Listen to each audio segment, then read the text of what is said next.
ओम शान्ति। ब्रह्मा कुमारी राजयोग सेवा केन्द्र रामेछापद्वारा सञ्चालन गरिएको यस साप्ताहिक राजयोग अनलाइन मेडिटेसन कोर्समा यहाँहरू सम्पूर्णलाई हार्दिक स्वागत गर्दछु।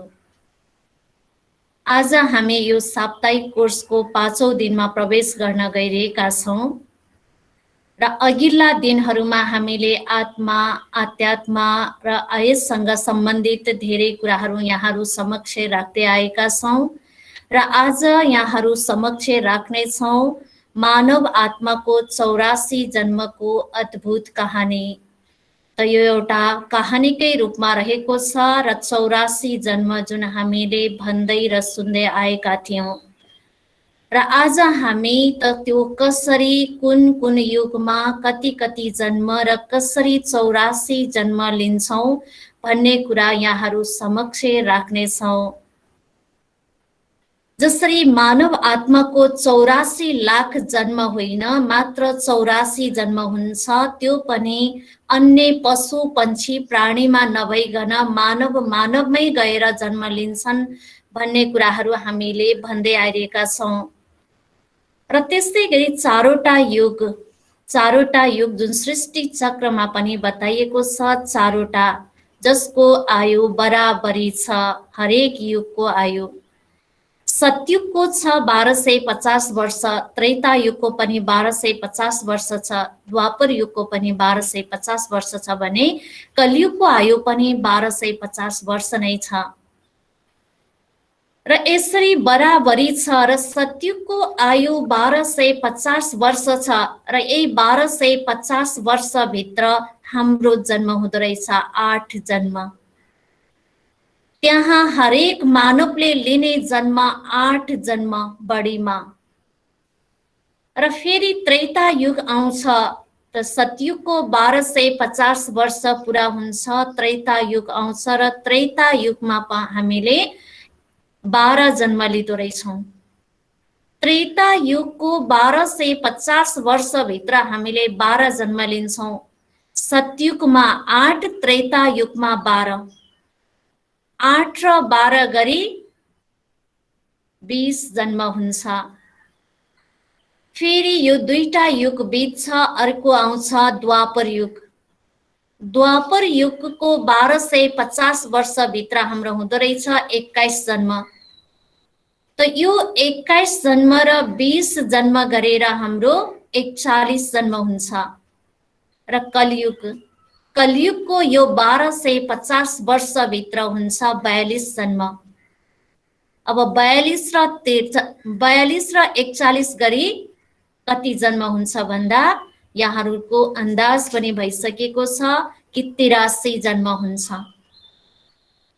83 जन्म हामीले यसरी लियौं भने एक जन्म चाहिँ जब हामी आफूलाई आत्मा सम्झिन्छौँ, सत्य ज्ञान प्राप्त गर्छौँ, परमात्मा पितालाई चिन्छौँ र परमात्मा पिताबाट दिएको अन्य शिक्षाहरूलाई ग्रहण गर्छौँ, यसलाई एउटा नयाँ जन्म मानिन्छ।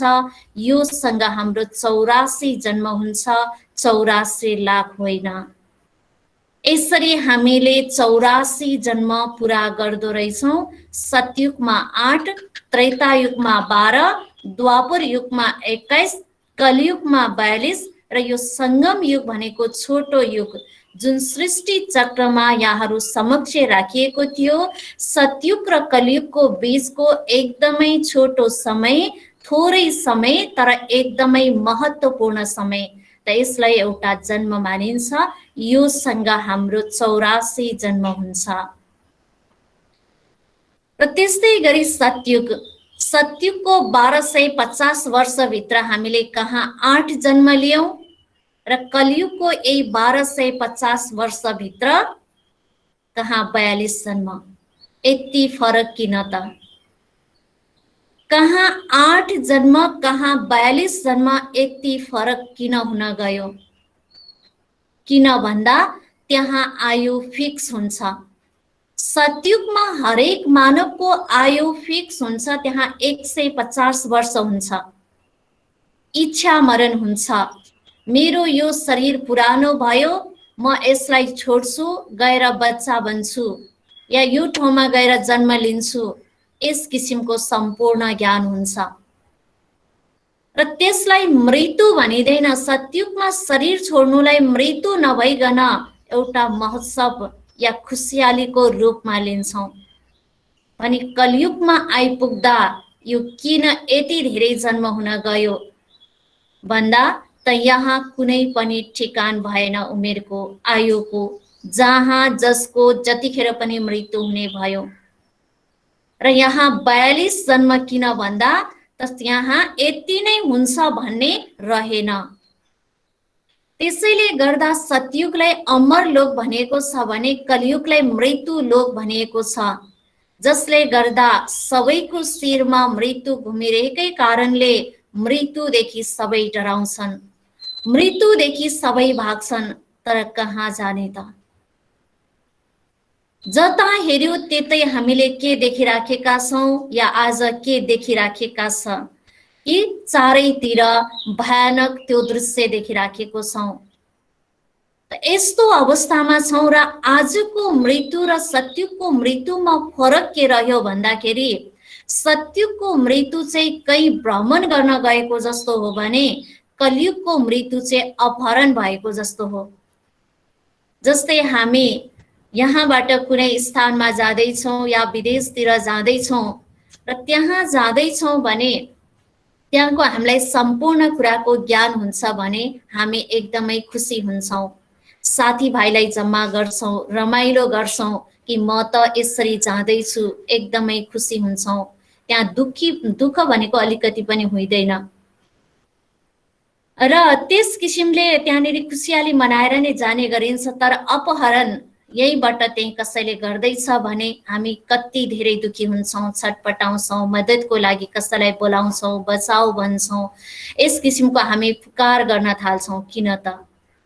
किन भन्दा त यहाँ जसरी हामी भ्रमण गर्न विदेश कतै जाँदैछौँ, म यस्तो यस्तो ठाउँमा जान्छु, यसरी घुम्छु, यति दिन रहन्छु, सम्पूर्ण कुराको जानकारी हुन्छ, जसले गर्दा हामी खुसी हुन्छौँ। तर आज हामीलाई कसैले अपहरण गरेर लाँदैछ भने त्यहाँ लगेर मलाई के गर्छ, कसो गर्छ, जसले गर्दा हामी एकदमै डराउँछौँ, चिच्याउँछौँ, कराउँछौँ, इत्यादि गर्ने गर्छौँ।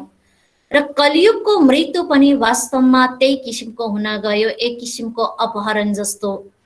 ताकि आज हामी शरीर छोडेर कहाँ जाने, हाम्रो मृत्यु पश्चात कहाँ त?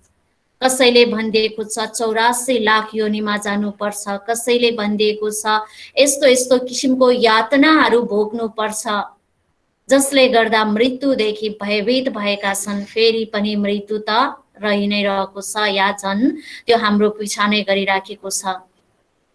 र सतयुगको मृत्यु एक किसिमको महोत्सव यानि खुसियाली कै रूपमा रहन्छ र त्यहाँ हरेक व्यक्तिलाई यो थाहा हुन्छ कि म यो शरीर छोडेर यो ठाउँमा गएर जन्म लिन्छौँ।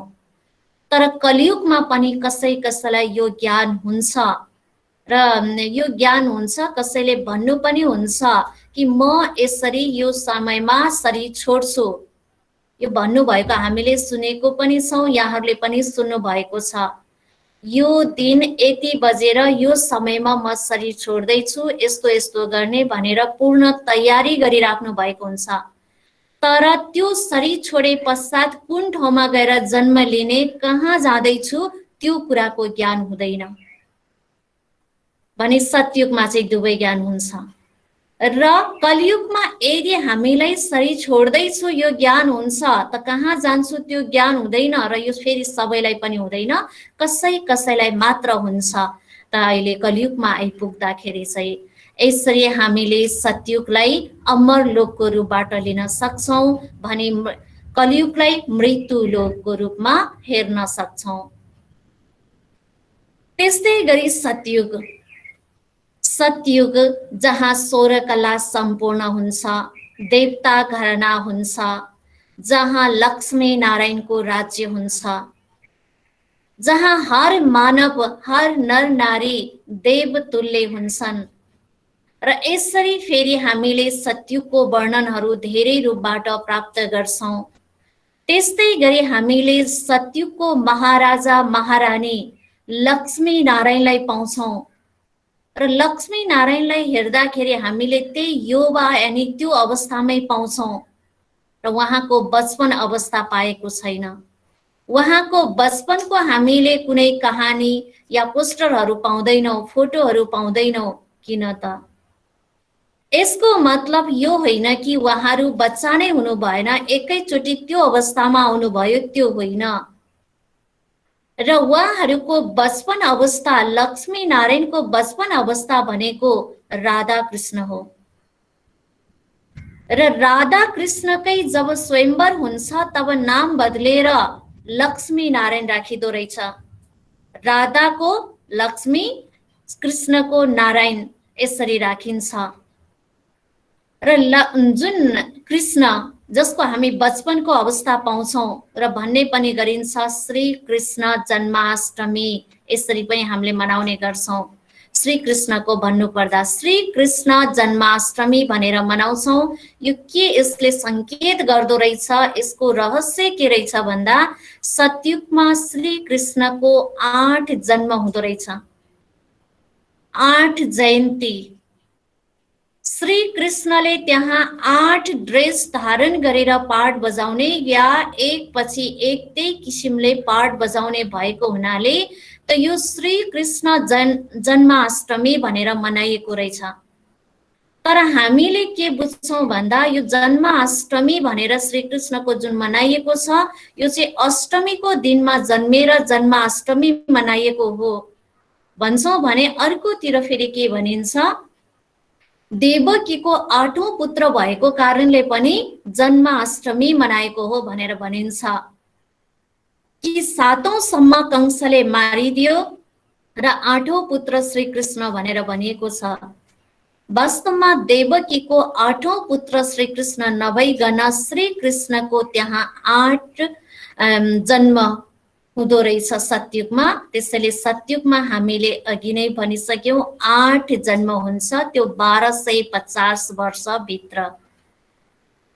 र यसमा र उहाँहरू नै पछि गएर लक्ष्मी नारायण बन्ने जुन एउटा श्लोक छ, यो प्रचलित श्लोक छ, यो हामी सबैले सुनेकै श्लोक हो। यसले श्री कृष्णको सम्पूर्ण जीवनीलाई समेटेको हामी पाउँछौं कि श्री कृष्ण गोविन्द हरे मुरारे हे नाथ नारायण वासुदेवाय भनेर भनिएको छ। र यस श्लोकमा यो भनेको छ कि श्री कृष्ण गोविन्द हरे मुरारे हे नाथ नारायण वासुदेवाय भनेर भनेको छ। श्री कृष्ण भनेको एकदमै सानो अवस्था र श्री कृष्णको त्यो बचपन अवस्था र श्री कृष्ण गोविन्द भनेको छ। गोविन्द भनेको हामी पाउँछौं कि श्री कृष्णले गाई चराउनु भएको थियो, त्यो उमेर न कि साँच्चैको त्यो त्यहाँ गएर गाई नै चराउने त एउटा राजकुमार हुनुहुन्थ्यो, सत्यको फर्स्ट राजकुमार, त यो त आवश्यकता थिएन। फेरि पनि त्यो उमेरलाई देखाउन खोजिएको छ, 12-14 वर्षको उमेर। र हरे मुरारे भनेर भनेको छ श्री कृष्ण गोविन्द हरे मुरारे, र अर्थात् यो हरे मुरारे भनेको उहाँले मुरली बजाउनु भयो, राधाहरूसँग रास गर्नुभयो, गोपिनीहरूसँग रास गर्नुभयो भनिन्छ। त्यो उमेरलाई मानिएको छ, त यो 20-22 वर्षको उमेर। र फेरि गएर भनेको छ हे नाथ नारायण, हजुर नै नारायण बन्ने हो, र वासुदेवाय भनेको छ हजुर नै वासुदेवको पुत्र पनि हो भनेर जुन श्लोकले पनि स्पष्ट बताइदिएको छ, हामी यस तरिकाबाट पनि बुझ्न सक्छौं। र सतयुगको सुरुवातमा त्यहाँ को जनसंख्या भनेको 9,16,108 हुन्छ। सतयुगको सुरुको जनसंख्या हो 9,16,108। त्यसमा 8 भनेको त्यहाँको 8 राजा रानी, 8 जन्म, जसले 8 जन्मको एउटा संकेत गरिराखेको छ, त 8 राजा रानीको। त्यस्तै गरी 100 भनेको राज परिवारको एकदमै नजिकको सदस्य, जुन आमा बुवा दाजुभाइ पर्ने, 108 को कुरा छ। 16,000 भनेको त्यहाँको रोयल फ्यामिली, रोयल फ्यामिली अर्थात् सत्युकी राजाईमा राज परिवारमा केही किसिमको कारोबार चल्छ भने आमन्त्रित हुने व्यक्ति भनेको 16,000, जसलाई रोयल फ्यामिली भनिन्छ, र 9 लाख त्यहाँको प्रजा, सत्युगको 9 लाख प्रजा, जसलाई 9,16,108 भनेर भनिएको छ। र त्यहाँको जति पनि जनसङ्ख्या छ जसको यादगार आज कुनै न कुनै रूपमा हामीले पाउने गर्छौं। 8 भनेर अष्टरत्नको अंगुठी लगाउने, 108 भनेर 108 को माला जप्ने, 16,108 जुन श्रीकृष्णको रानी भनेर भन्छौं, श्रीकृष्णको गोपिनीहरू थियो भनेर भन्ने गरिन्छ। वास्तवमा यसको भाव अर्थ चाहिँ के रहेछ? गोपिनी भनेकै परमात्माले दिएको गोप्य ज्ञानलाई बुझ्ने, जुन भगवानले दिएको गोप्य शिक्षाहरू छ त्यसलाई राम्रोसँग बुझ्ने नै गोपिनी हो भनेर भन्दै हुनुहुन्छ। ल 9 लाखे तारा, जुन 9 लाखको त यस किसिमले हामी भन्ने गर्छौं, 9 लाखे तारा, यस किसिमले त्यहाँको जनसङ्ख्याको कुनै न कुनै रूपमा आज गायन हुँदै आएको छ।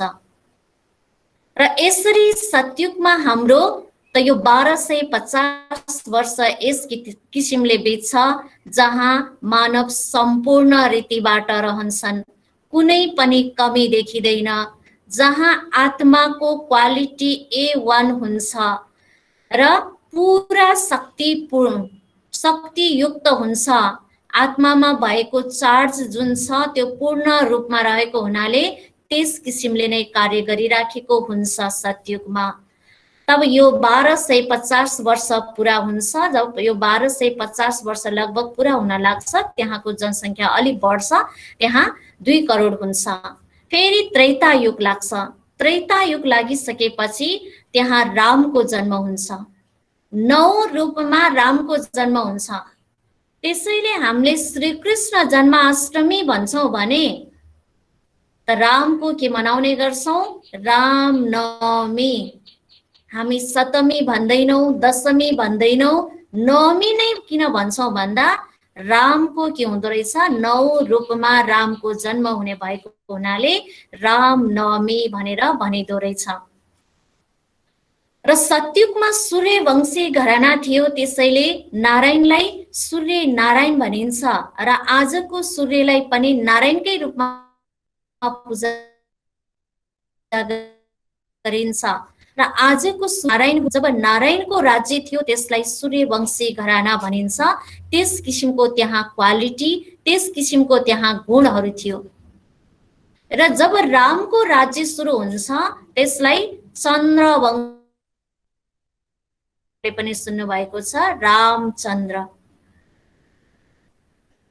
नारायणले सूर्यको टीका लगाएको हामी पाउँछौं भने रामले चन्द्रमा यानी त्यो किसिमको टीका लगाएको, सूर्यको टीका लगाएको हामी पाउँदैनौं, जसलाई चन्द्रवंशी भनेर भन्ने गरिन्छ। त्रेता युग लाग्छ। सत्युगमा थियो 16 कला। फेरि त्यो कला घट्न पुग्छ, अलिकति घट्छ, 2 कला घट्छ, जन्म बढ्छ, 14 कला हुन्छ, 12 जन्म लिन्छौं। अलिकति कमी हुन्छ जसले गर्दा हामी त्रेता भन्छौं, अलिकति त्रुटि हुन जान्छ। केही अलिकति कमी, केही चीज पनि प्रयोग गरिसकेपछि जसको डिग्री कम भएको जस्तै गरी अलिकति कमी हुन गयो। र त्रेता युगमा पनि त्यही किसिमको सुख सुविधा दिव्यता सम्पन्न थियो। हरेक मानवको सोच जे हुन्छ त्यो अनुसार नै कार्य हुन्थ्यो। इच्छा जे गर्यो त्यो पूरा हुन्थ्यो, जसले गर्दा त्यहाँ एक्स्ट्रा कुनै पनि यसको लागि मेहनत गर्नु पर्दैन थियो आजको जस्तो, र सहजै त्यहाँ प्राप्ति भइ नै हाल्थ्यो। र यस किसिमले यो 1250 वर्ष पनि पूरा हुन खोज्छ लगभग। र यसको अन्तिम, त्रेता युगको अन्तिममा आउने जनसङ्ख्या भनेको 33 करोड। 33 करोड हो, जसले गर्दाखेरि 33 कोटी देवी देवता हामी हिन्दू धर्मको उसमा सुस्तानी कथामा पनि सुन्ने गर्छौं। त्रेता युगको अन्तिमसम्म आउने व्यक्तिहरू देवी या देवताकै रूपमा गनिन्छन्, उनीहरूलाई त्यही रूपमा नै मानिन्छ। र त्यो 33 करोड भित्र पर्ने व्यक्ति भनेको जसले आज थोरै समय निकालेर भनौँ हामीले यो केही समय निकालेर कोर्स गरिराखेका छौँ, थोरै समय भए पनि सफल गरेका छौँ। पुण्य कार्यको लागि स्वयंलाई के हुँ कस्तो हुँ जान्नको लागि या परमात्माको सत्य परिचयको लागि समय निकालेर केही कुराहरू चिन्तन गरेका छौँ, समय दिएका छौँ भने त्रेता युगको अन्तमा हामी आउँछौँ। 33 करोड भित्र हामी पनि पर्छौँ। 30 देवी देवता भित्र हामी पनि पर्छौँ। तर त्यहाँको सुख सुविधा कस्तो हो, त्यहाँको दिव्यता दैवी गुण कस्तो हो, त्यो कुराको हामी अनुभव गर्न पाउँदैनौँ। त्यसपछि द्वापर युग लागिहाल्छ। त्यसपछि द्वापर युग लाग्छ। द्वापर युग लाग्ने बित्तिकै त्यहाँ आउने व्यक्तिहरूलाई देवी वा देवता भनिँदैन, त्यहाँ मानव भनिन्छ। मानव विशिष्ट मानव हुन्छन्। मानवमा पनि उत्तम मानवको रूपमा हामी मान्छौँ, तर देवता मान्न सक्दैनौँ द्वापर युगमा। र यो जुन 2500 वर्ष पुरा भयो, आत्माको जुन क्वालिटीहरू छ त्यो पनि के भयो त अलिक कम हुँदै घट्दै आयो। द्वापर युगमा आइपुग्दा ठ्याक्क आदि रहन गयो गुण विशेषताहरू, र त्यहाँ कमजोरीहरूको पनि अलिअलि प्रवेशता हुन थाल्यो। अलिकति मानवमा तेरो मेरो भान आउन थाल्यो, टकराव हुन थाल्यो, जस वाद विवादहरू हुन थाल्यो केही कुराहरूमा। त्यति धेरै आजको जस्तो नभए तापनि त्यसको जस प्रवेशता चाहिँ त्यहाँ भयो। भइसकेपछि त्यहाँ फेरि पनि सतो प्रधान भएको कारणले, मानव विशिष्ट मानव भएको कारणले जस्तो सुकै समस्या आए पनि परमात्माको यादद्वारा नै त्यसलाई पार गर्नुहुन्थ्यो। भगवानलाई सम्झिने, आफ्नो इष्ट देवी देवताहरूलाई, र सुरुवातको दिनमा चाहिँ भक्तिमा पनि द्वापर युगमा पनि शिवको नै भक्ति हुन्थ्यो। र पहिला पूजा सुरु भयो, विक्रमादित्य राजाले पूजा सुरु गर्नु भएको थियो। सोमनाथको मन्दिर बनाएर त्यहाँ हीराको शिवलिङ्ग स्थापना गरेर पूजा गर्नुभयो। र उहाँले त्यो हीराको शिवलिङ्ग कसरी बनाउनु भयो भन्दा उहाँलाई साक्षात्कार हुन्छ, ज्योति देख्नुहुन्छ, यस्तो किसिमको प्रकाश देख्नुहुन्छ, र जसको यादगार, जससँग मिल्दो जुल्दो प्रकाश कोहिनूर हीराको थियो, र त्यहीको शिवलिङ्ग बनाएर उहाँले त्यहाँ राखेर पूजा गर्नु भएको थियो। साथै अन्य व्यक्तिहरूले पनि पूजा सुरुवात गर्नुभयो। ऋषि मुनिहरूले तपस्या गर्नुभयो। धर्म पिताहरूले आएर धर्मको सन्देश दिनुभयो। यसरी यो 1250 वर्ष पनि त यस किसिमले नै बित्छ। तब आउँछ कलियुग। कलियुगमा पनि भक्ति चाहिँ कम हुँदैन, पूजा पाठ चाहिँ कम हुँदैन।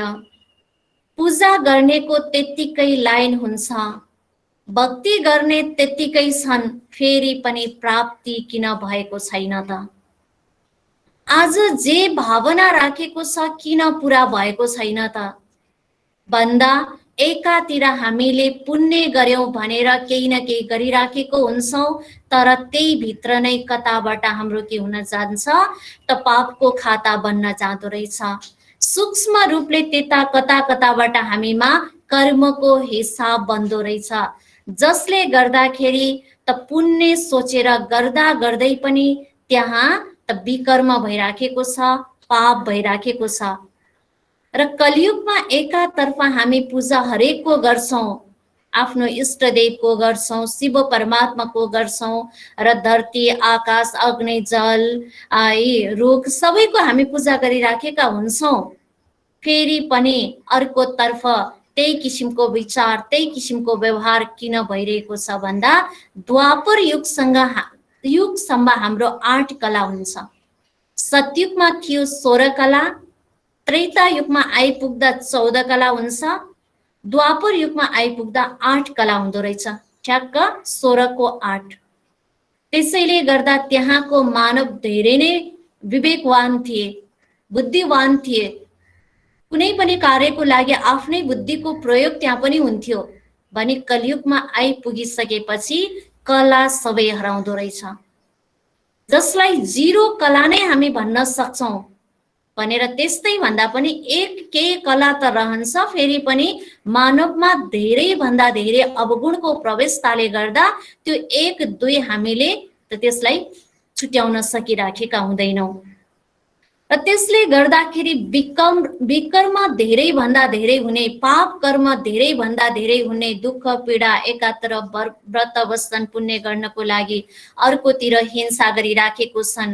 एकातिर केही शान्ति मिलोस् भनेर साधु समाजहरूले शान्ति सम्मेलन गरिराखेको छ, अर्कोतिर नचाहिदो कार्यहरू दिन प्रतिदिन बढ्दै गइरहेको छ, जसले गर्दा अशान्ति नै भइरहेको छ। यस किसिमको हुन जान्छ कलियुग, जसलाई कलह र कलेशको समय भनिन्छ, जसलाई अज्ञानता र अन्धकारको समय भनिन्छ। यस्तो घोर तमो प्रधानताको समय जहाँ कि पूजा पाठ पनि के कुन तरिकाबाट भइरहेको छ भन्दा आज हामीले के गर्छौं, देवीहरूको मूर्ति बनाउँछौं, त्यसमा कैयौं खर्च गरेर बनाउँछौं, पालना दिन्छौं, लगेर डुबाइदिन्छौं। बरु यो गरिबलाई खाना दिएको भए त केही प्राप्ति हुन्थ्यो। आज के गर्यौं, आफैले बनायौं, आफैले पालना गर्यौं, आफैले विनाश पनि गर्यौं। यस किसिमले हामीले गरिराखेका छौं, जसले गर्दा प्राप्ति एकदमै कम र मेहनत एकदमै धेरै गर्ने समय अहिले चलिरहेको छ। यानी हाम्रो पुण्यको खाता घट्दै घट्दै घट्दै अहिले एकदम माइनस, यानी हामी ऋण अवस्थामा छौं, जसले गर्दाखेरि त हाम्रो प्रगति यानी आत्माको उन्नति र आत्मामा भएको त्यो सातवटा गुण छ त्यो एकदमै कम, त्यसलाई चाहिँ पुरै अवगुणले छोपिसकेको अवस्था, ढाकिसकेको अवस्थामा छौं। र यस्तै एकदम तमो प्रधानको दुनिया एकातर्फ विनाशको पूर्ण रूपले तयारी, तीन किसिमले तयारी भइराखेको छ। एकातर्फ प्राकृतिक आपदा, अर्कोतिर बम विस्फोट, अर्कोतिर गृह युद्ध।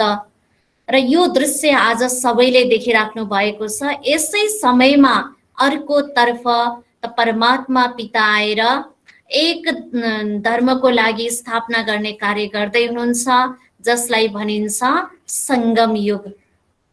र एकातर्फ विनाशको कार्य भइराखेको छ भने यता गुप्त रूपले, शान्त रूपले परमात्माले आएर स्वर्णिम दुनियाँको स्थापना गर्दै हुनुहुन्छ, सतयुगी दुनियाँको स्थापना गर्दै हुनुहुन्छ, पावन दुनियाँको स्थापना गर्दै हुनुहुन्छ, जसलाई पुरुषोत्तम संगम युग भनिन्छ।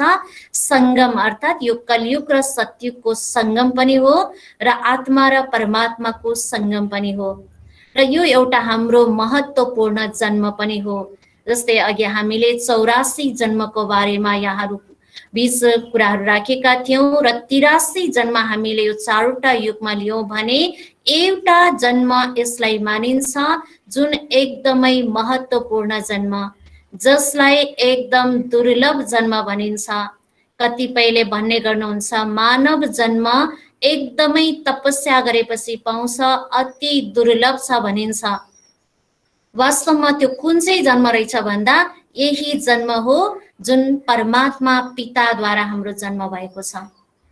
जन्म दुई तरिकाबाट हुँदो रहेछ। एक तरिका कोखबाट हुन्छ भने अर्को गोद लिने भनिन्छ, कसैलाई आफ्नो बच्चा बनाएर पालन पोषण गरेर योग्य बनाउने।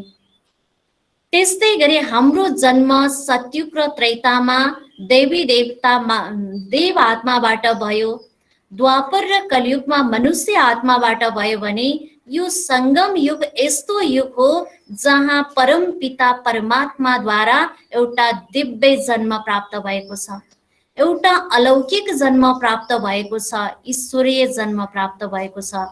यो एकदमै महत्त्वपूर्ण जन्म हो, जुन जन्ममा हामीले सृष्टिको आदि मध्य अन्तको कुराहरू थाहा पाउँछौं, जुन जन्ममा हामीले आत्मा र परमात्माको पूरा रहस्य बुझ्दछौं, कर्मको गुह्य गतिको ज्ञान प्राप्त हुन्छ, जसलाई हीरा तुल्य जन्म भनिन्छ।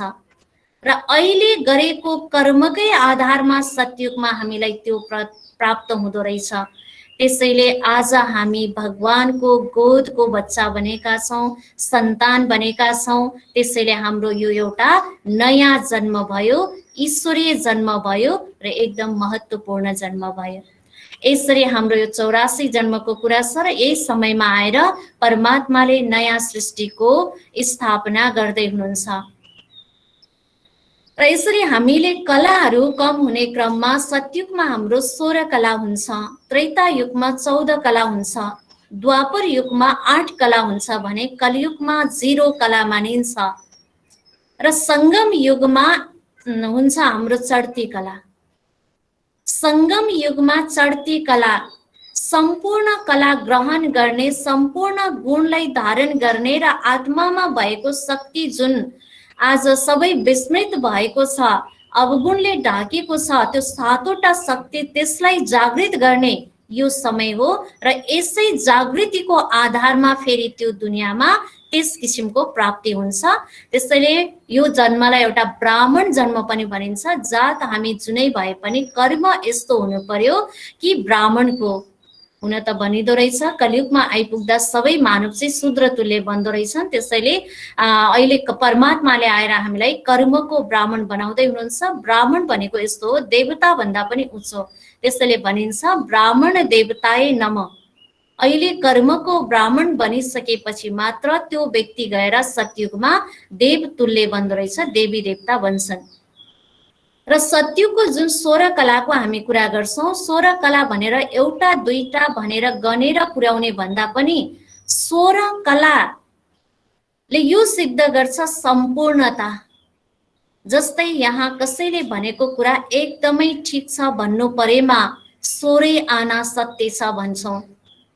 त्यति भनिसकेपछि त्यहाँ केही प्रमाण दिइराख्नु पर्दैन ताकि स्पष्ट हुन्। यस्तो यस्तो भनिराख्नु पर्दैन। त्यसबाट यो बुझिन्छ 16 कला भनेपछि त यो सम्पूर्णता हो, 100% हो। त्यहाँ जाने हरेक व्यक्ति यस किसिमकै हुन्छन्। त्रेता युगमा 2 कला कम, अलिकति त्रुटि भएकाहरू यस समयमा पुरुषार्थ गर्दा गर्दै केही कमी रहन्छ, यसै बीच हाम्रो शरीर छुट्छ भने हामी त्रेता युगमा त्यो रूपबाट जान्छौं।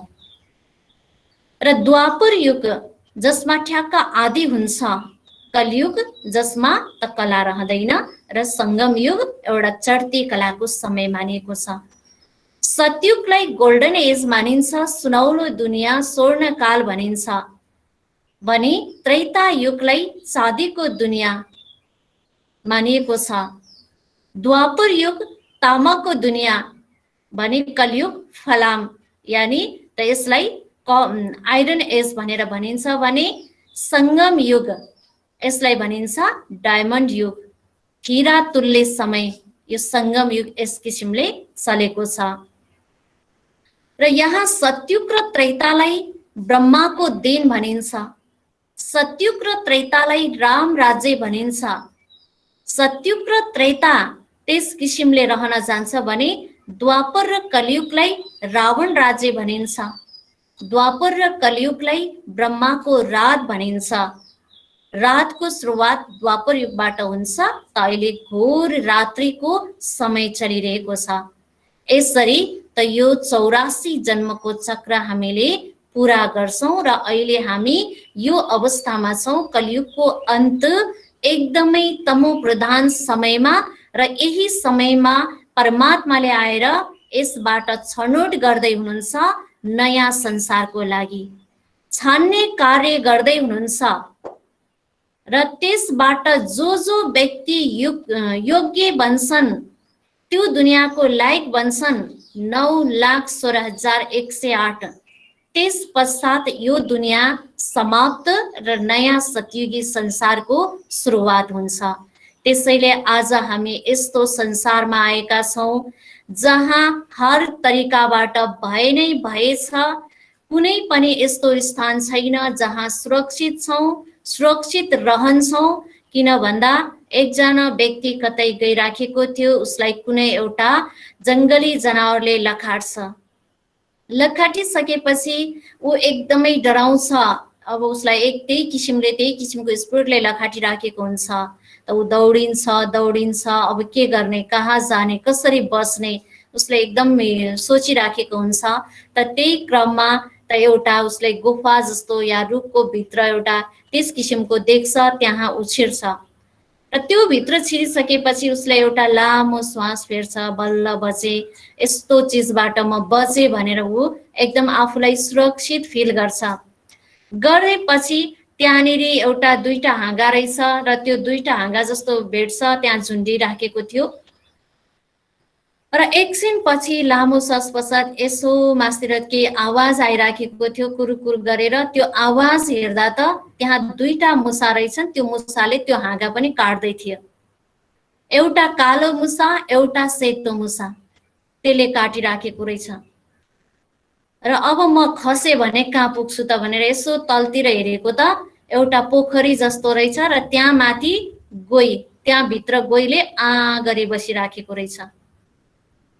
आज हामी सबै त्यही अवस्थामा छौँ।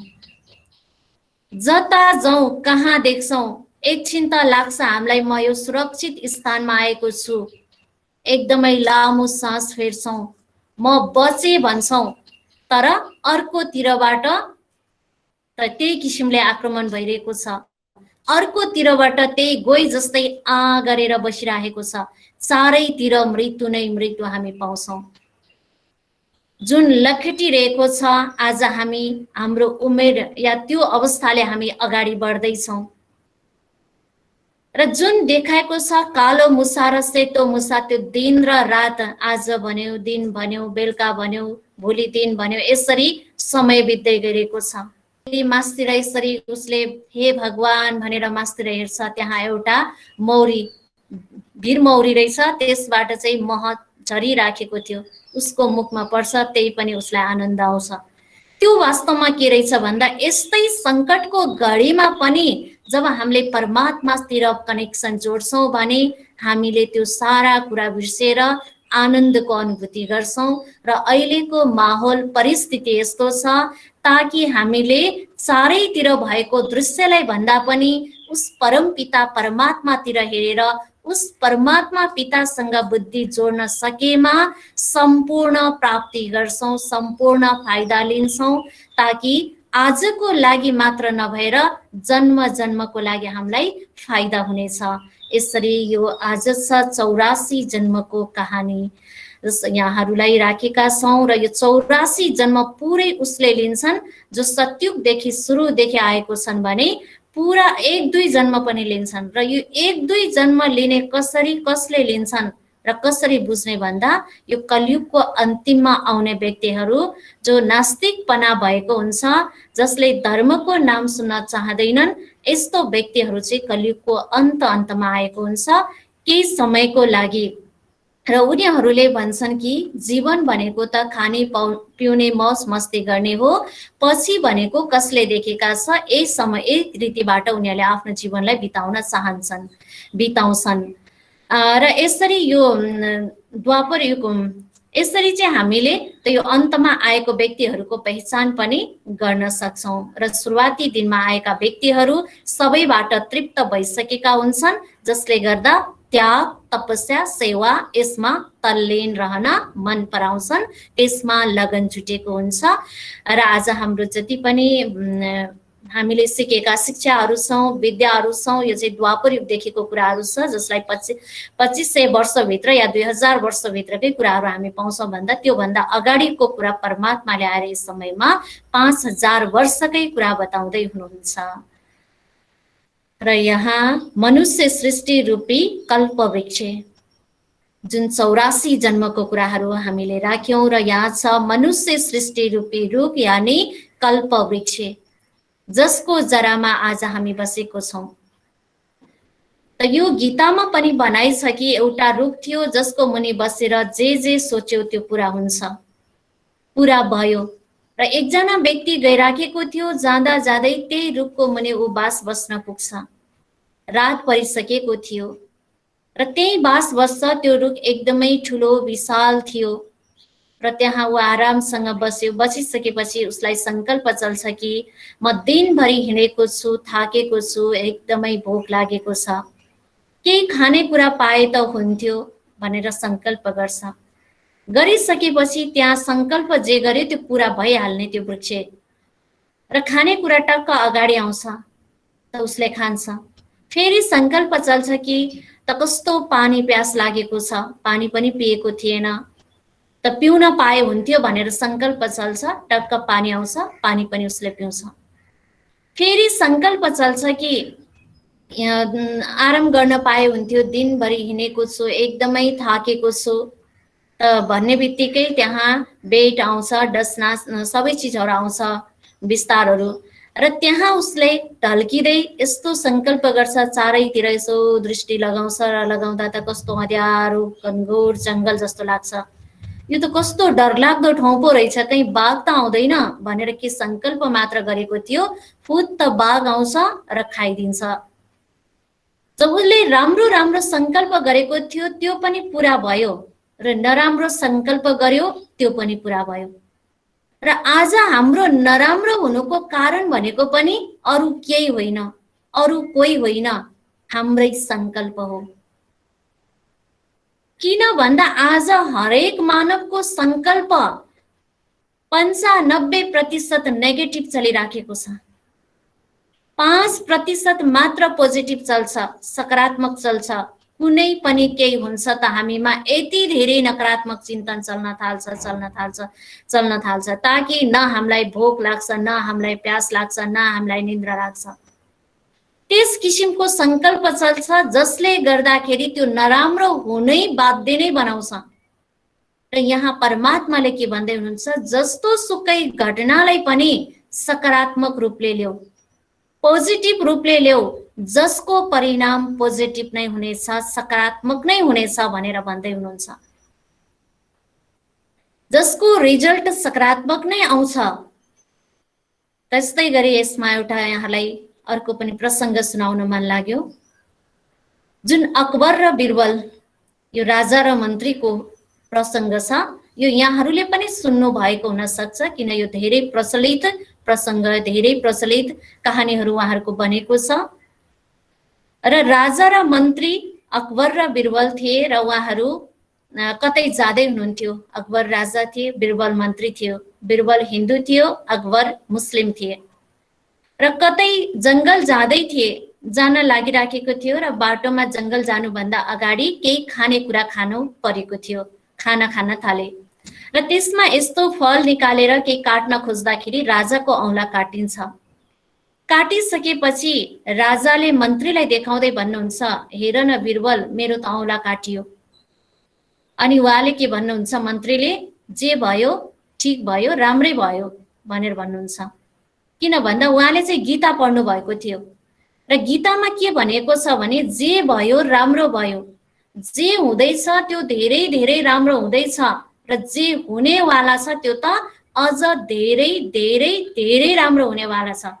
त्यो कुरा उहाँले प्रयोगमा ल्याउनु भएको थियो, जुन गीताको कुरा बनाइ। र त्यो भनिसकेपछि राजालाई एकदमै नराम्रो लाग्यो। औँला काटिराखेको छ, रगत बगिरहेको छ, र भन्दैछ मन्त्रीले कि जे भयो एकदमै राम्रो भयो, राम्रो भयो। उसलाई त एकदम रमाइलो लागेछ।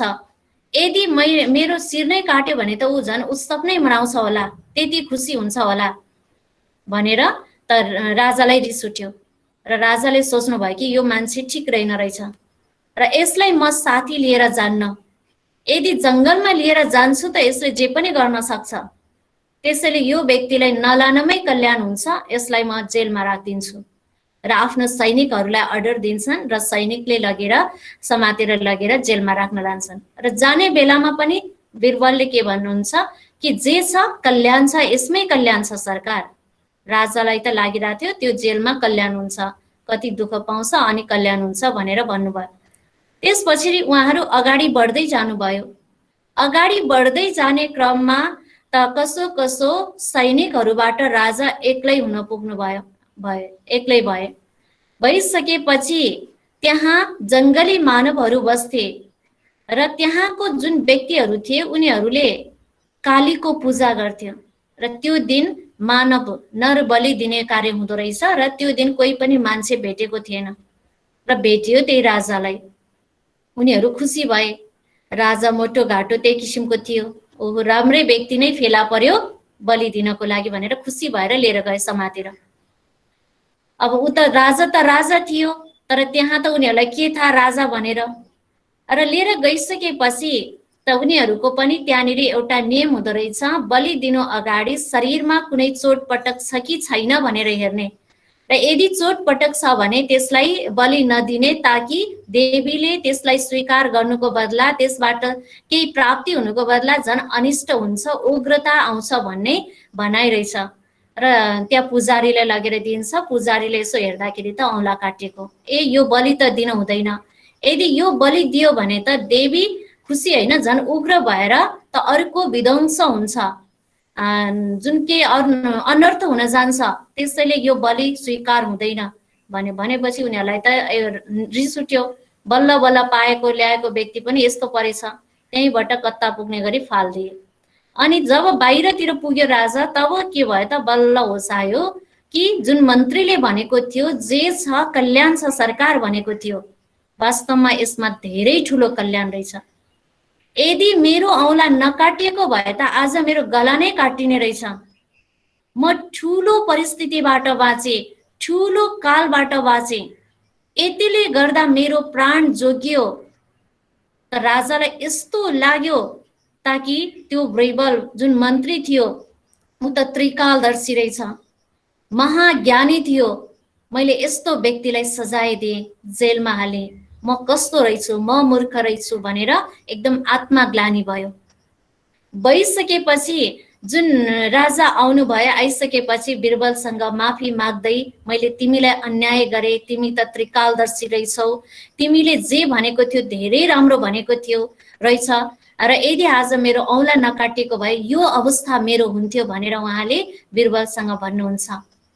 त्यसपछि पनि बिरबल दुखी नभएर खुसी भएरै भन्दै हुनुहुन्छ कि त्यसमा पनि कल्याणै छ, हजुरको औँला काट्यो कल्याण छ, मलाई जेलमा हालिदिनु भयो त्यो झनै कल्याण छ। कसरी कल्याण भयो? तिमीलाई त मैले दुःख दिएँ, यातना दिएँ, यसरी जेलमा थुनेर राखेँ भन्दाखेरि के भन्नुहुन्छ बिरबलले भने, यदि हजुरले मलाई जेलमा नराख्नु भएको भए, सँगै लिएर जानु भएको भए, सैनिक त हजुरबाट कता कता पुगे, तर म त कतै जान्न थिएँ, हजुर सँगसँगै हुन्थे। हजुरको त औँला काटिएको थियो, ती व्यक्तिहरूले छोडिदिए, मेरो त केही पनि काटिएको थिएन। फेरि बलि कसलाई दिन्थे भन्दा मलाई नै दिन्थे। त्यसैले जे हुन्छ त्यसमा कल्याण हुन्छ भनेर उहाँले भन्नुभयो। यसरी चाहिँ राजाको पनि आँखा खुलेको पाइन्छ।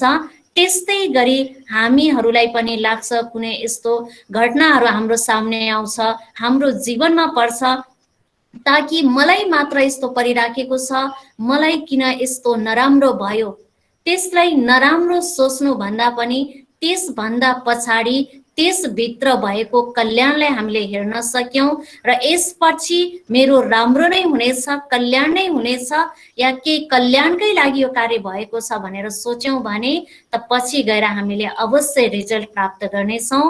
कुनै कुराको कल्याण तुरुन्तै पाउँछौँ, आजको भोलि नै थाहा पाउँछौँ भने कुनै कुराको कल्याण अलिकति लामो समयपछि मिल्छ, या अलिकति लामो समय कुर्नु पर्ने हुन्छ।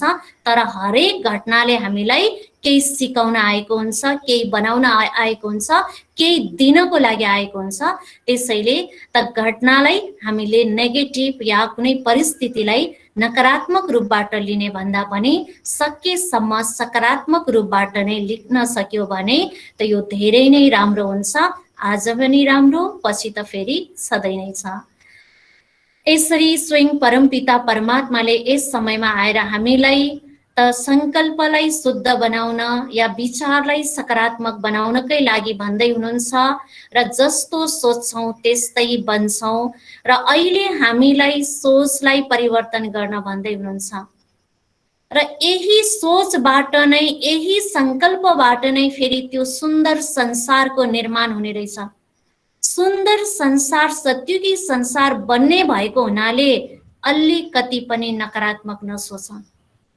परमात्माको यो भनाइ छ, भगवानको यो सन्देश छ, महावाणी छ, र यस समयमा गरेको संकल्पको आधारमा नयाँ सृष्टि रचिने भएको हुनाले, र त्यो संसार बन्ने भएको हुनाले संकल्पलाई हामीले महत्त्व दिनु छ र स्वयं भगवानले आएर अहिले एक धर्मको स्थापना गर्दै हुनुहुन्छ, जुन यहाँ केही श्वेत वस्त्रधारी व्यक्तिहरू तपस्यामा बसेको हामी पाउँछौँ र कतिपयले भन्नुहुन्छ कि यो एउटा ओम शान्ति धर्म हो।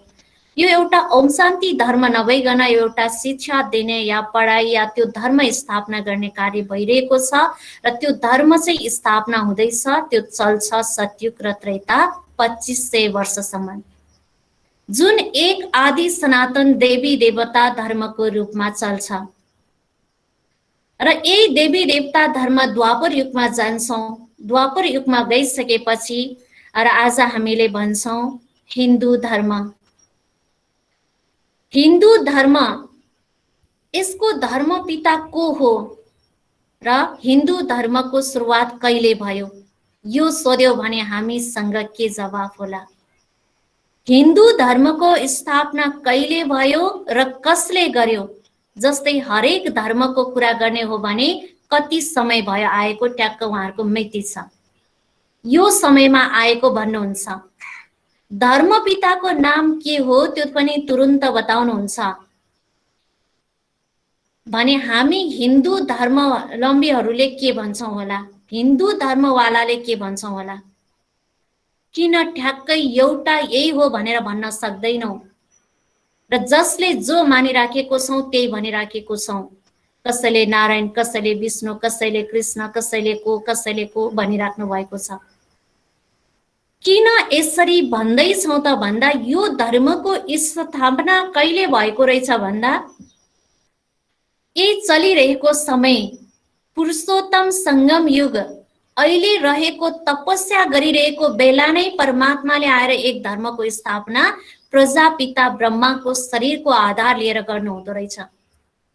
जुन धर्म सतयुग र त्रेता 2500 वर्षसम्म देवी देवता धर्मको रूपमा रहन्छ, अनि जब हामी द्वापर युगमा जान्छौँ त्यहाँ देवताको जस्तो कर्म हुँदैन, देवताको जस्तो धर्म रहँदैन, देवतामा भएको जुन गुण क्वालिटीहरू हुँदैन, मानवको आन्तरिक शक्ति र आत्माको शक्ति क्षीण हुन जाँदो रहेछ, कमी हुन जाँदो रहेछ। तत्पश्चात नाम परिवर्तन हुन गयो हिन्दू भनेर द्वापर युगदेखि। त्यसैले हिन्दू धर्ममा नै कुल देवता भनेर पूजा गर्ने गरिन्छ, कुल पूजा। हुन त आज विज्ञानले के भनेको छ भन्दा मान्छेको पुर्खा को हो, मानवको पुर्खा को हो भन्दा बाँदर भनेको छ। बाँदर थियो, त्यसबाट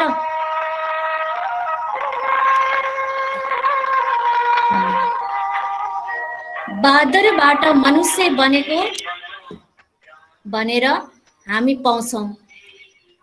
तर मान्छेको पुर्खा वास्तवमा बाँदर होइन। आजको मानव चाहिँ बाँदर तुल्य बन्न पुगेको हो। मान्छेको पुर्खा बाँदर नभइकन देवी देवता थियो। हाम्रो कुल बाँदर भन्दैनौँ, हामी कुल देवता भन्छौँ। त्यो कुलबाट आएको थियौँ। जसरी हाम्रो कुल हुन्छ आफ्नो आफ्नो, त्यो कुलको हामी यति धेरै सम्मान गर्छौँ, संरक्षण गर्छौँ र कुलको पूजा त्यही किसिमले गर्ने गरिन्छ। र किन कुल देवता नै भन्यौँ त? त्यही हामी बाँदर भन्न सक्थ्यौँ, त्यो होइन रहेछ। हामी त्यो देवताई कुलबाट गिर्दै गिर्दै गिर्दै आज रूप मान्छेको भए पनि स्वभाव संस्कार चाहिँ त्यस्तो हुन गयो, मान्छेको भित्री रूप चाहिँ त्यस्तो हुन गयो र जसले गर्दा आज चाहिँ बरु त्यो देखा परेको छ, न कि त्यो समयमा होइन। र यो जुन मूल जडो थियो, यो सृष्टि रूपी रुखको, यो चाहिँ सर्न पुगेको छ, यो तमो प्रधान हुन गएको छ र यसलाई थमाउनको लागि अनेक धर्मपिताहरूले आएर आफ्नो आफ्नो धर्मको जुन टेका दिएर यस रुखलाई थमाउने कार्य गरिराख्नु भएको छ। पहिला आउनुहुन्छ इब्राहिम, इब्राहिम आएर इस्लाम धर्मको स्थापना गर्नुहुन्छ जुन 2500 वर्ष भएको छ। त्यसपछि आउनुहुन्छ बुद्ध, बुद्ध आएर बौद्ध धर्मको स्थापना गर्नुहुन्छ 2250 वर्ष भएको छ। त्यसपछि आउनुहुन्छ क्राइस्ट र क्राइस्ट आएर क्रिस्चियन धर्म स्थापना गर्नुभएको 2000 वर्ष भएको छ। तब आउनुहुन्छ शङ्कराचार्य, उहाँ आएर सन्यास धर्म स्थापना गर्नुभएको 1500 वर्ष भएको छ। भने मोहम्मद आएर मुस्लिम धर्म स्थापना गर्नुभएको 1400 वर्ष भएको छ र कलियुगको मुख्य धर्मको रूपमा रहेको छ गुरु नानक, जसले आएर सिख धर्मको स्थापना गर्नुभएको छ। र यसरी उहाँहरूले आएर आफ्नो आफ्नो जुन पवित्रताको शक्तिबाट यो रूखलाई थमाउने कार्य गर्नुहुन्छ र पवित्रताको शक्ति जुन धर्म गुरुहरूमा थियो त्यो शक्ति नै यस संसारको लागि एउटा वरदान थियो, ताकि त्यसको आधारमा यो 2500 वर्ष द्वापर र कलियुग यस किसिमले चल्यो। र आज कलियुगको अन्त घडीमा किन यस्तो माहौल बिग्रिन गयो भन्दा त आज धर्ममा पनि सत्यता रहेन, शक्ति रहेन, गुण रहेन, विशेषताहरू रहेन र जुन हुनुपर्ने पवित्रता त्यो पनि रहेन, जसले गर्दा त फेरि के हुन गयो त धर्म बीच नै त एक किसिमको भिन्नता हुन गयो। तेरो धर्म भन्दा मेरो धर्म ठुलो, तेरो भगवान भन्दा मेरो भगवान ठुलो भनेर एक आपसमा मतभेद हुन थालिसकेपछि कसैबाट पनि यो सम्हालिन सकेन र कलियुगको अन्तिममा स्वयं परमपिता परमात्मा प्रजापिता ब्रह्माको तनको आधार लिएर अनेक धर्मलाई सद्गति दिने र एक धर्मको स्थापना गर्ने कार्य गर्नुहुन्छ। त यसरी त यो मनुष्य सृष्टि रूपी रूपको पुरा हुन्छ, आयु पुरा हुन्छ। यसको आयु 5000 वर्ष छ र 5000 वर्ष पुरा भइसकेपछि पुनः फेरि नयाँ त्यही किसिमले सुरुवात हुन्छ। यसरी यो देखाइएको छ। 5000 वर्षको यो पनि यो वृक्षको पनि आयु देखाइएको छ। र यहाँ रावणको 10वटा टाउको के को प्रतीक? रावण रावण भनेर हामीले सुन्ने गर्छौं र रावण कहिले थियो भन्दा त्रेता युगमा। रावणले कोसँग युद्ध गरेको थियो भन्दा रामसँग। र रामसँग जब युद्ध भएको थियो त्यही समयमा रावणलाई समाप्त गरिसकेको थियो भनेर भन्ने गरिन्छ। फेरि पनि आज हेरौं रावणको पुतला बनाएर जलाउने कार्य भइ नै रहेको छ। त्यो पनि एक वर्ष भन्दा अर्को वर्ष झन् ठुलो र त्यही किसिमको खर्च गरेर तयार पारिएको एउटा पुतला बनेको हुन्छ, जलाइन्छ। र पुतला उसैको जलाउँछ जो दुश्मन छ र पुतला उसैको जलाउँछ जो जीवित दुश्मन छ। दुश्मन पनि जो मरिसकेको छ भने उसको पुतला बनाएर जलाइराख्नु पर्दैन, ऊ रियलमै मरिसक्यो भने त उसको जलाइराख्नु पर्दैन। र यहाँ हामीले पुतला बनाएर जलाइराखेको छौं रावणको। यसको मतलब र यसले के संकेत गर्छ भन्दा रावण मरेको छैन, जिउँदै छ। तर हामीले के बुझेको छौं, रामले त्रेता युगमा नै मारिसकेको छ, यानी त्यही समयमा रावणलाई खत्तम पारिसकेको छ। फेरि पनि आज किन जलाउँछौं त? किन भन्दा रावण त्यो समयमा नभइकन रावण थियो, रावणको प्रवेशता भयो द्वापर युगमा र यो बढ्दै बढ्दै जाने क्रममा अहिले त सबैतिर व्याप्त भएको छ। र अब रावणलाई रियल रूपमा जलाउनु छ भने हामी भित्र भएको खराबीलाई जलाउनु छ। र रावणको जुन 10वटा टाउको देखाउँछ, रावण लङ्काको राजा भनिन्छ। रावण पनि शिवको भक्त थियो र शिव प्रति आफ्नो टाउको अर्पण गरेको भनेर मान्छौं। र रावण यो के को प्रतीक हो र रावणको टाउको के को प्रतीक भन्दा यो आजकै मानवको विचारको प्रतीक हो। आज हेर्नुस् मानवमा के कमी छ। वैज्ञानिक शिक्षा हेर्ने हो भने त्यही किसिमले पूर्ण छन्, शास्त्रको ज्ञान हेर्ने हो भने त्यही किसिमले पोख्त छन्। सम्पूर्ण कुरा हुँदा हुँदै पनि मानवको विचार, मानवको कदम कता गइरहेको छ, मानवले कर्म कस्तो गरिरहेको छ। र जसले गर्दा आजको मानवलाई यो टाइटल दिन कुनै त त्यो नहोला, आपत्ति नहोला, त्यस किसिमको बन्दै गएको छ। र एउटा टाउको काट्यो अर्को आउँछ, एउटा टाउको चढाए अर्को आउँछ, जुन रावणको भनेको छ यही किसिमको विचार। एउटा नराम्रो विचारलाई खत्तम गरे अर्को नराम्रो विचार, त्यसलाई खत्तम गरे अर्को।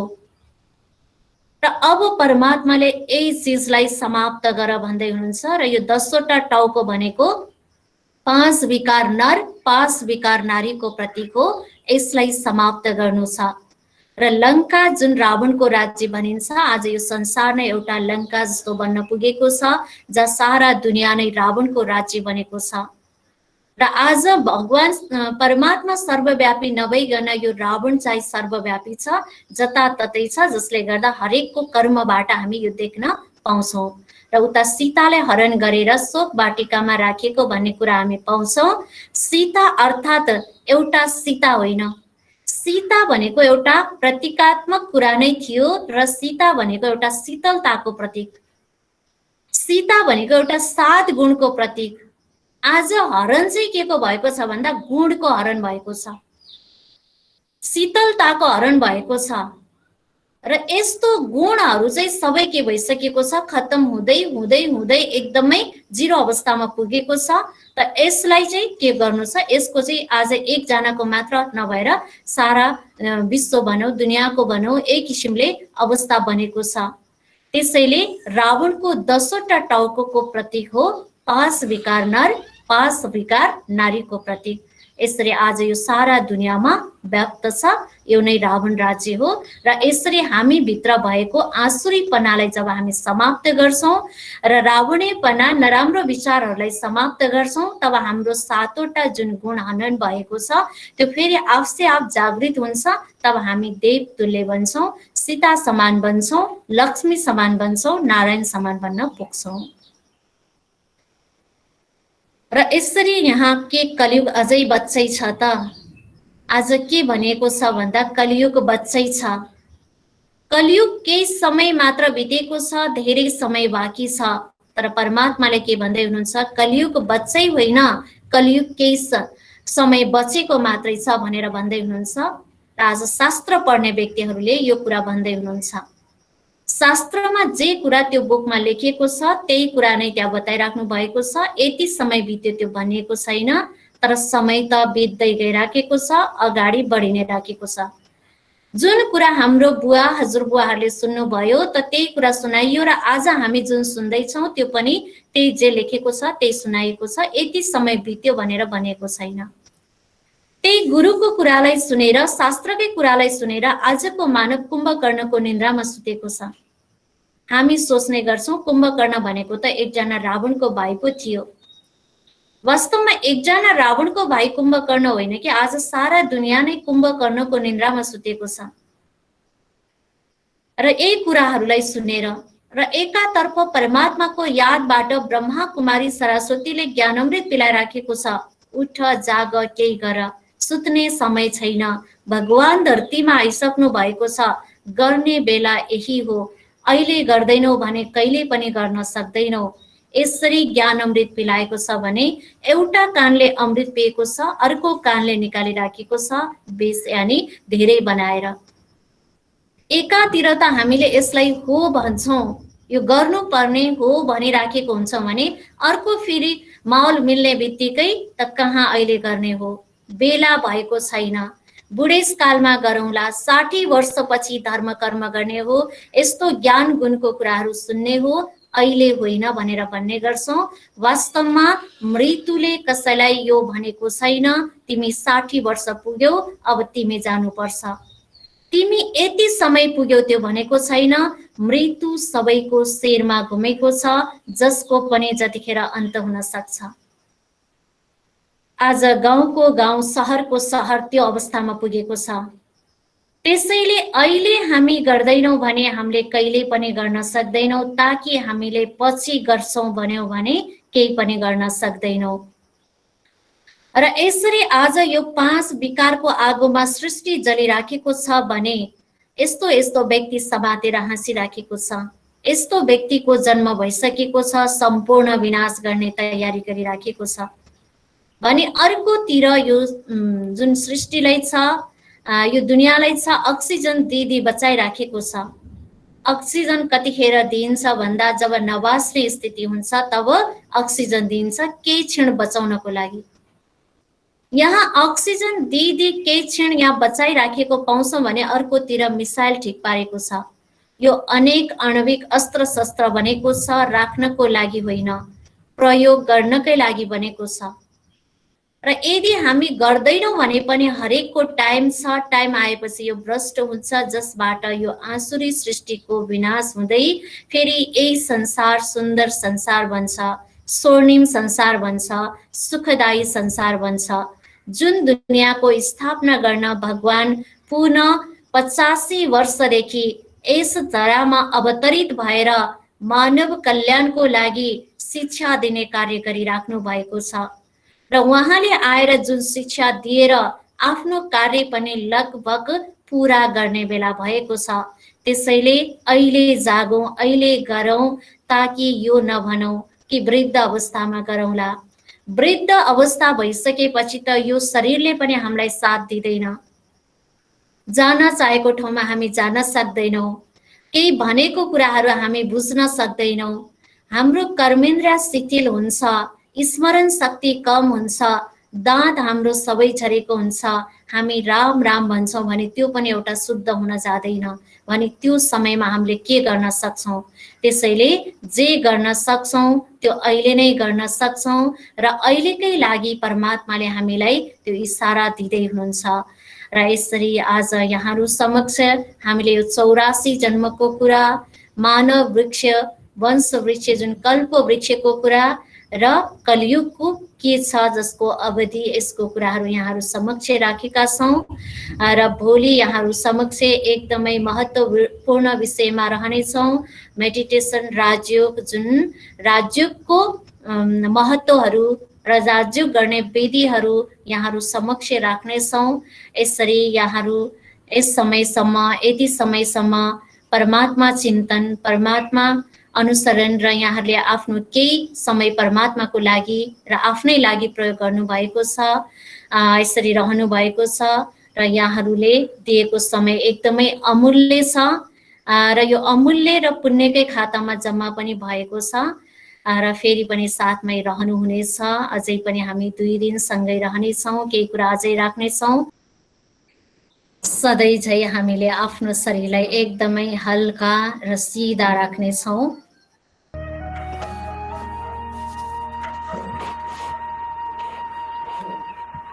र चारैतिरबाट हामीले आफ्नो मनलाई केन्द्रित गरेर, समेटेर आफूतर्फ केन्द्रित गर्नेछौँ, ल्याउनेछौँ।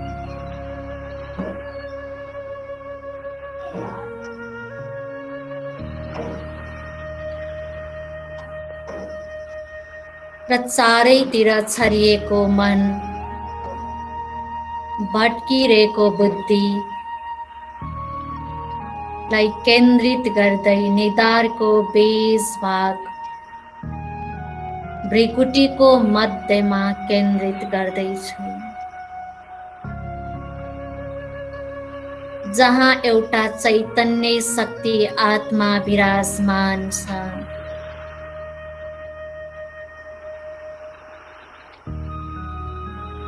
जुन अति सूक्ष्म छ, अति शक्तिशाली छ,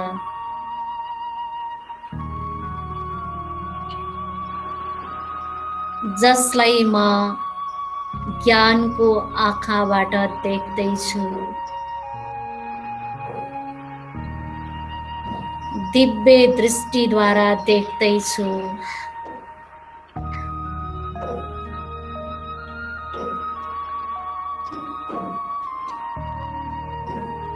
जुन चैतन्य शक्ति आत्माले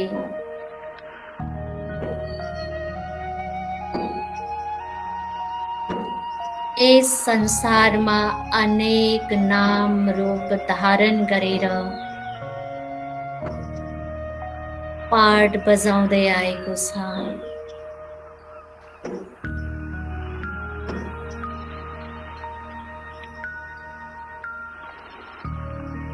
अब म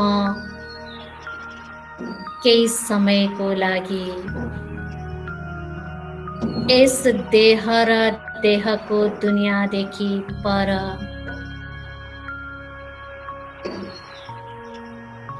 यस आवाजको संसारदेखि टाढा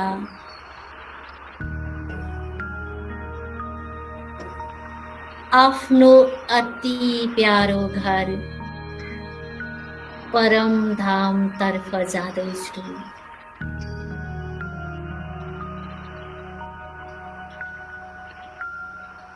मासतिर जाँदैछु,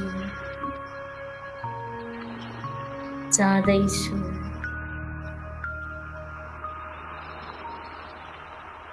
सूर्य, चन्द्रमा, तारागण, नीलो आकाश तत्त्वलाई पार गर्दै सेतो प्रकाशको दुनिया,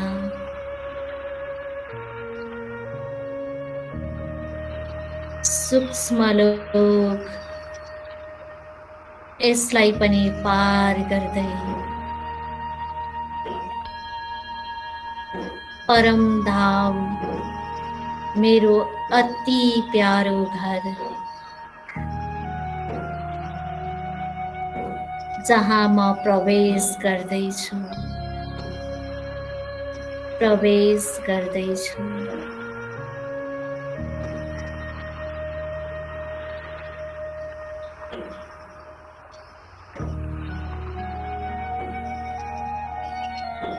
जहाँ गोल्डन किरणहरू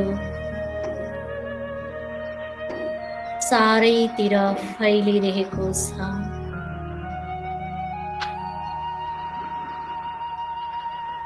जहाँ सम्पूर्ण शक्तिका स्रोत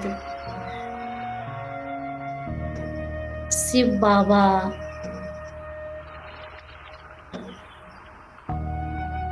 विराजमान हुनुहुन्छ,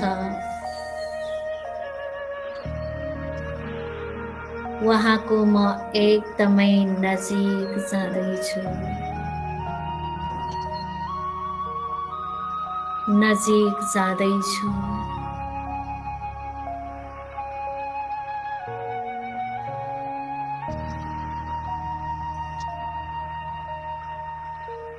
वहाँबाट म आत्मामा शान्तिको किरणहरू आइरहेको छ।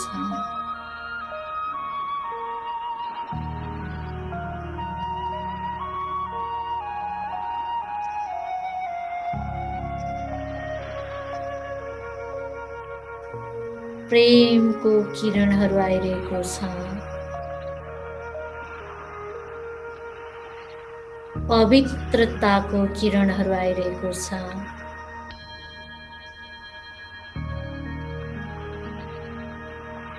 जसबाट म आत्मा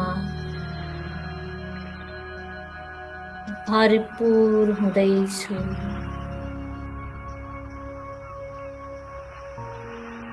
फिल गर्दैछु।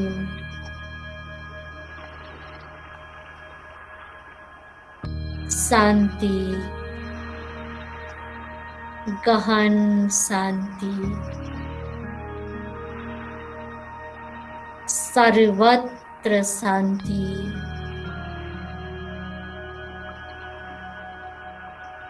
एकदम शान्तिको अनुभूति गर्दैछु।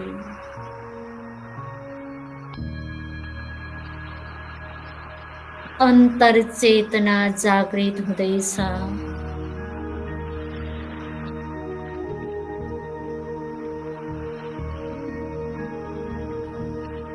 सम्पूर्ण शक्तिहरू जागृत हुँदैछ।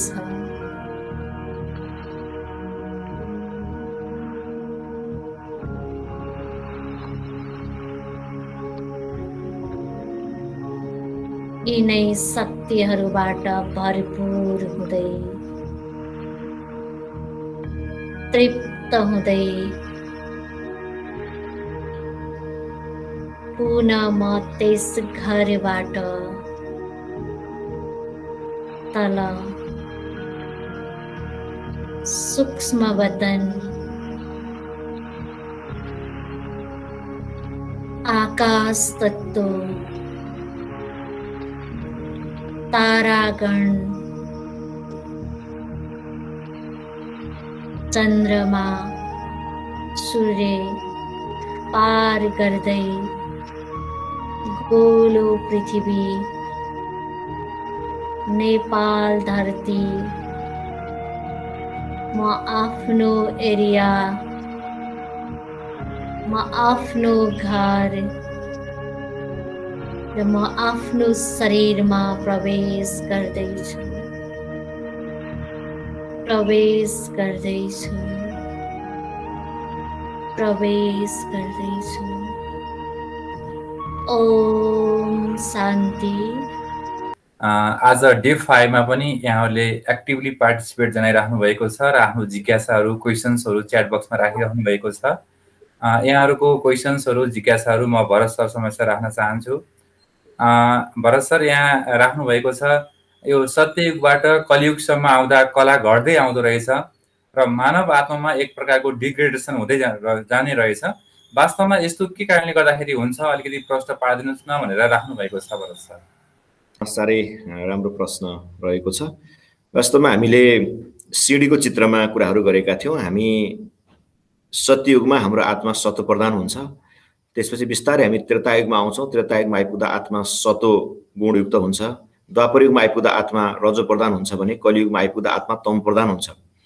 अब सुरुमा परमधामबाट सम्पूर्ण आत्माहरू, सम्पूर्ण भन्नाले जति सत्ययुगको लागि फिक्स आत्माहरू हो, सुरुमा 9,16,108 आत्माहरू यस संसारमा सृष्टिमा आएर जुन नयाँ दुनियाँको स्थापना स्टार्ट हुन्छ र त्यसपछि बिस्तारै बिस्तारै अन्य आत्माहरू पनि थपिँदै जान्छ र जो आत्मा चाहिँ यो संसारमा आइसकेको छ ऊ चाहिँ पुनर्जन्मको चक्रमा हैन हुने भएको हुनाले पुनर्जन्मको चक्रमा आउँदा आउँदै र बिस्तारै बिस्तारै हैन त्रेतायुगसम्म त ठिकठिकै हुन्छ। त्रेतायुगभन्दा पछि चाहिँ खास गरी मानव आत्मा चाहिँ देह अभिमानमा आएर कर्म गर्ने भएको हुनाले देह अभिमानको प्रभावले गर्दा विभिन्न खालको त्यहाँ चाहिँ संस्कारको कारणले गर्दा आत्माको कलाहरू घट्दै घट्दै जान्छ र आत्माको डिग्रेडेसन हुँदै जान्छ। त्यसो त विज्ञानको हिसाबले हेर्ने हो भने पनि कुनै पनि कुरा पहिला सुरुमा नयाँ हुन्छ, पछि बिस्तारै त्यो चाहिँ पुरानो बन्दै जाने हो।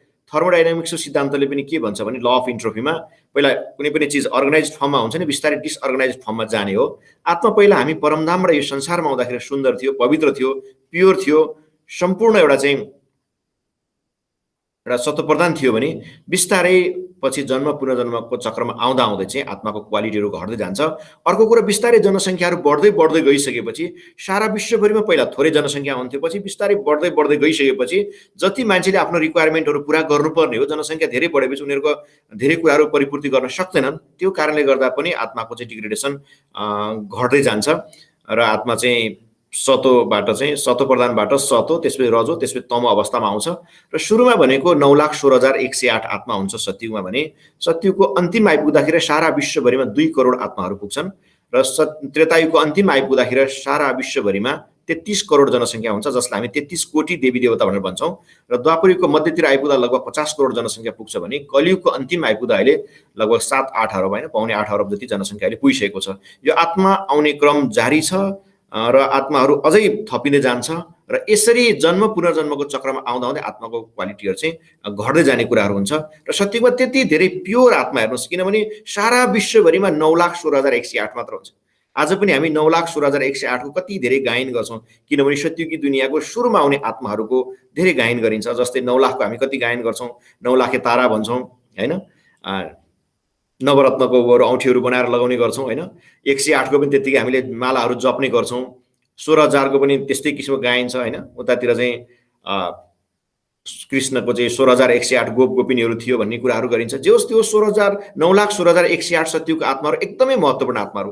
अझ यसो म्याथमेटिकली हेर्ने हो भनेदेखि जुन 9 लाख जुन भन्यो, 9 भन्ने अङ्क त यस्तो रहेछ कि त्यसलाई हामीले 9 लाई जतिले मल्टिप्लाई गरे पनि 9 अङ्क कहिले पनि 6 नहुने रहेछ। जस्तै मानौ 9 एका 9, 9 दुना 18 होइन, 1 र 8 जोड्नुहोस् फेरि 9 नै हुन्छ, 9 त्यहाँ 27, 2 र 7 जोड्नुहोस् फेरि 9 नै हुन्छ, 9 चौको 36, 3 र 6 जोड्नुहोस् 9 नै हुन्छ, 9 पंचे 45 होइन, 4 र 5 जोड्नुहोस् 9 नै हुन्छ। यसरी 9 भन्ने अङ्क यति महत्त्वपूर्ण रहेछ किनभने सत्यको सुरुको जनसङ्ख्या भनेको 9,16,108, बिस्तारै क्रमशः जनसङ्ख्या बढ्दै जाँदा आत्माको डिग्रेडेसन हुन्छ। यो प्राकृतिक नियम पनि हो। यहाँ अर्को क्वेसन्स पनि राख्नु भएको छ। यहाँ भन्नुहुन्छ यो धर्मको कुरा गर्दा हामीलाई अन्य धर्मको चाहिँ स्थापक र स्थापना समय थाहा छ, तर यस हिन्दू धर्मको स्थापक र स्थापना समय अलि थाहा नभएको अवस्था छ, यसो अलिकति प्रश्न पार्दिनुहोस् न भनेर भन्नुभएको छ भरत सर। हस्, धन्यवाद। हुन त अघि पनि कल्पवृक्षमा पनि कुराहरू आएको थियो, दिदीले प्रस्तुत गर्नुभएको थियो। तथापि अब खास गरी हामी हरेक धर्मको हेर्ने हो भनेदेखि हामी धर्मपिताहरू पनि पाउँछौँ, कुन समयमा आएर धर्म स्थापना गर्यो त्यसको सबै हामी तिथिमिति सबै कुराहरू पाउँछौँ। तर हामी जो हिन्दू हामीलाई भनिरहेका हुन्छौँ, हिन्दू धर्ममा चाहिँ हिन्दू धर्म कहिले स्थापना गर्यो, कसले गर्यो भन्दा चाहिँ त्यसमा धेरै लाखौँ वर्ष अगाडिको कुराहरू गरिदिँदाखेरि चाहिँ मान्छेहरू अलमलमा पर्ने अवस्थाहरू छ। तर वास्तवमा के रहेछ भने पुरातात्विक दृष्टिकोणले हेर्ने भने संसारमा 3000 वर्ष 2500 देखि 3000 वर्षभन्दा अगाडि त्यस्तो खासै लिखित प्रमाणहरू केही भेटेको पाइँदैन। र अब हरेक धर्म हेर्ने भनेदेखि लगभग 2500-3000 वर्षभित्र नै अन्य धर्महरू आएको देखिन्छ। अब हिन्दू धर्म चाहिँ अब कहिले धेरै अगाडिदेखि भएको भन्ने कुरा गरिन्छ। अब हिन्दू धर्म कसले स्थापना गर्यो, के गर्यो भन्ने कुराहरू पनि छ। वास्तवमा के रहेछ भने जति पनि धर्महरू छन् सबै द्वापर युगबाट स्थापना भएका हुन् हैन। जस्तै इस्लाम धर्म भयो, बौद्ध धर्म भयो, क्रिस्चियन धर्म भयो, अरू सन्यास धर्महरू भए, सिख धर्महरू भए, सबै यो द्वापर युगबाट नै हो। र सिख धर्म चाहिँ कलियुगमा आएर स्थापना भएको हो भने सत्ययुगदेखि स्थापना हुने धर्म सत्ययुगमा कुनै धर्म स्थापना हुने त होइन।